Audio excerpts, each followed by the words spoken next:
Good evening, visitors. Welcome to the Australian War Memorial's Last Post ceremony. My name is Kylie Campbell, and joining us today from the Australian Army is Corporal David Barker. This evening's Last Post ceremony marks the 73rd anniversary of the end of the Korean War. The Korean War began on the 25th of June 1950, when the North Korean People's Army launched a large-scale offensive across the 38th parallel into South Korea. Over the next 3 years, the war would rage the length and breadth of the Korean peninsula and would cost over 2 million lives. 21 member nations of the United Nations, including Australia, sent combat or medical units to assist South Korea maintain its sovereignty. Around 17,000 Australians served in Korea between 1950 and 1953, of which 340 were killed, over 1,500 wounded, and 30 taken prisoner. A further 16 lost their lives during Armistice enforcement operations. Their names are recorded here on the Roll of Honour.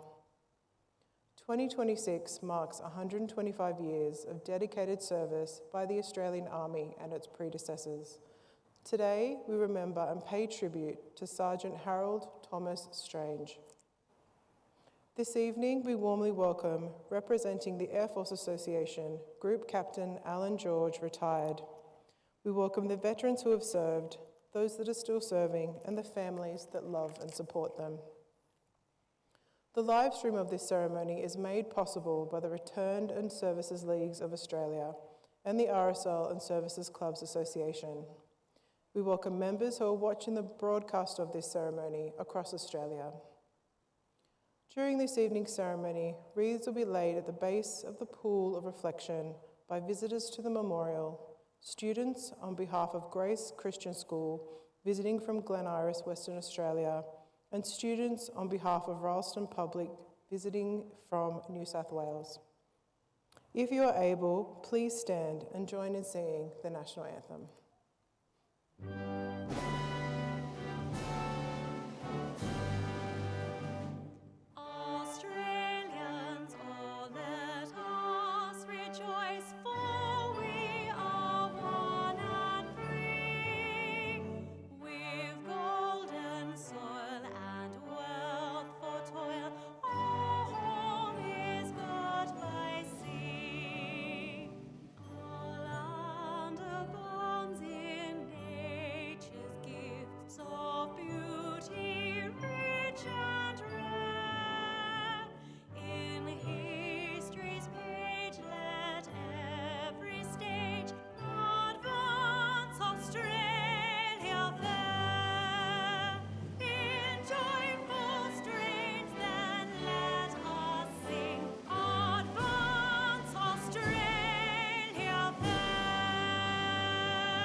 Students and visitors who are able, please be seated.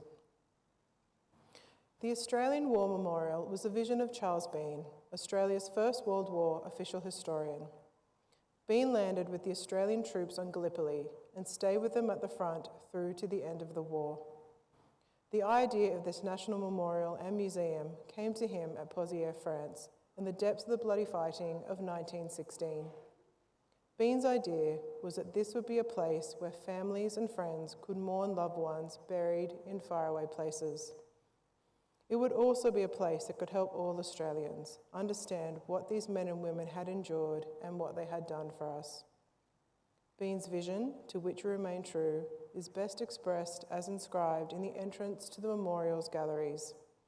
Here is their spirit and the heart of the land they loved, and here we guard the record which they themselves made. Tonight, we will read the story behind just one of those on the Roll of Honour, which lists the names of more than 103,000 men and women who have given their lives for us in war and on operations for more than a century. But first, we present a lament, Flowers of the Forest.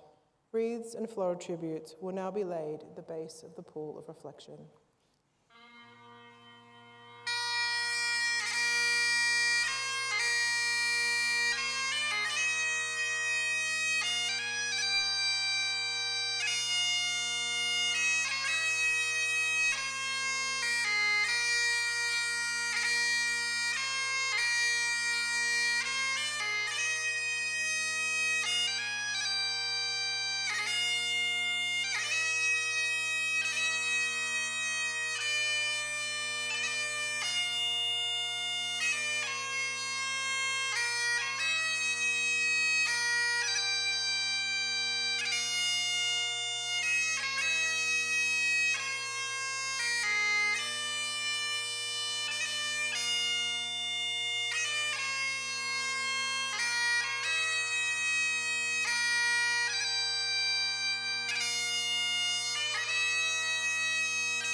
Today, we remember and pay tribute to Sergeant Harold Thomas Strange. Harold Strange was born in Eastwood, New South Wales on the 25th of August 1927 to Harold George and Almira and Viola Strange. He grew up in Erskineville and attended Sydney Boys High School. He was an active sportsman and played rugby union for his school and for Randwick Rugby Union Football Club. He played water polo for his school and for Bondi Amateur Swimming Club. In 1943, then aged 15, Strange applied to join his school's Air Training Corps, as he already had desire to join the Royal Australian Air Force. Over the next 18 months, he served with 39 and 31 squadrons and was promoted to cadet sergeant. He also represented his units in boxing, swimming and football. After turning 18, he was discharged from the Air Training Corps. Outside these commitments, he also enjoyed surfing and photography. Strange gained his leaving certificate in November 1944, passing English, history, maths and French. He spent 9 months working as an advertising copywriter for Arthur Smythe & Sons in Sydney. However, his desire to serve in the RAF remained strong, and he enlisted for service in the RAF at Bradfield Park on the 6th of January 1947. His initial mustering was as a trainee photographer before he remustering as an electrician in January 1948. Only 8 months later, he remustered again, this time to pilot training. By the time he had been awarded his wings in August 1950, the Korean War had been raging for 2 months. Number 77 Squadron RAF, equipped with P-51 Mustang fighters, was already in the thick of the fighting.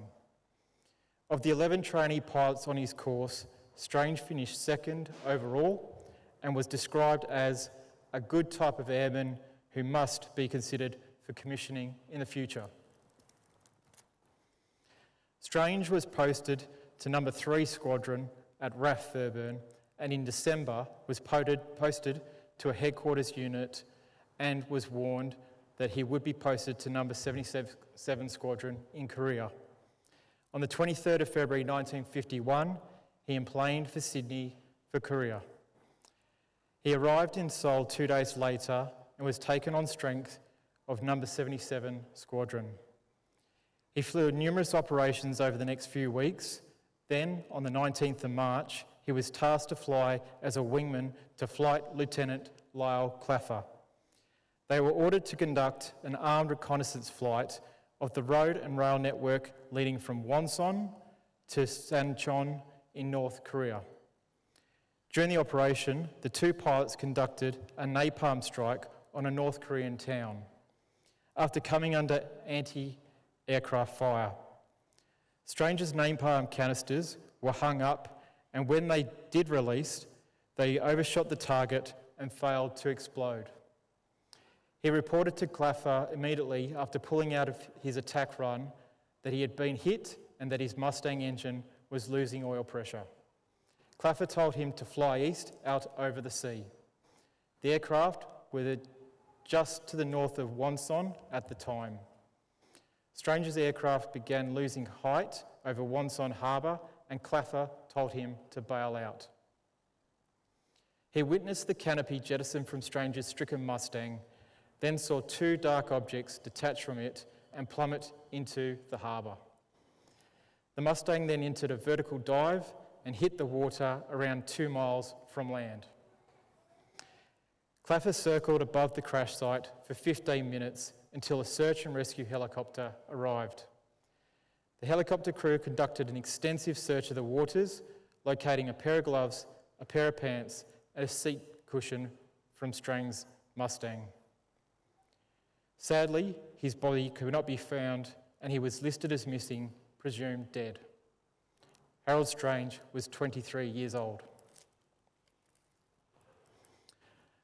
A later investigation conducted that Strange's parachute had become detached as he left the aircraft, so he fell to his death. Today, he is one of the 43 Australians still listed as missing in action in Korea. His name is listed on the Roll of Honour to my left, among the 340 Australians who died as a result of their service during the Korean War. His photograph is displayed today beside the pool of reflection. This is but one of the many stories of service and sacrifice told here at the Australian War Memorial. We now remember Sergeant Harold Thomas Strange, who gave his life for us, our freedoms, in the hope of a better world.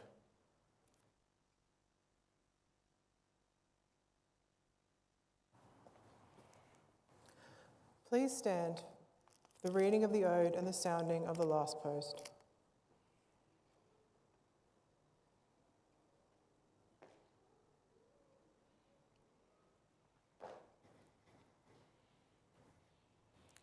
They shall grow not old, as we that are left grow old. Age shall not weary them, nor the years condemn. At the going down of the sun, and in the morning, we will remember them. We will remember them.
Lest we forget.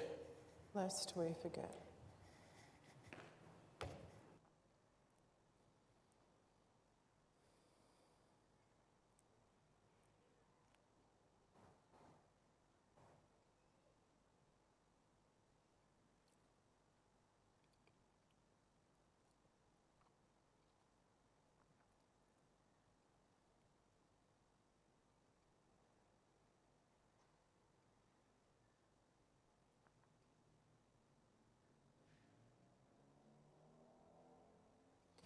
We leave you this evening with the words of the memorial's founder, Charles Bean. Many a man, lying out there at Pozières or in the low scrub at Gallipoli, with his poor tired senses barely working through the fever of his brain, has thought in his last moments, well, it's over. But in Australia, they will be proud of this. Ladies and gentlemen, girls and boys, that concludes the last post ceremony. On behalf of the director, staff and volunteers, thank you for visiting the Australian War Memorial today. We wish you all a very pleasant evening.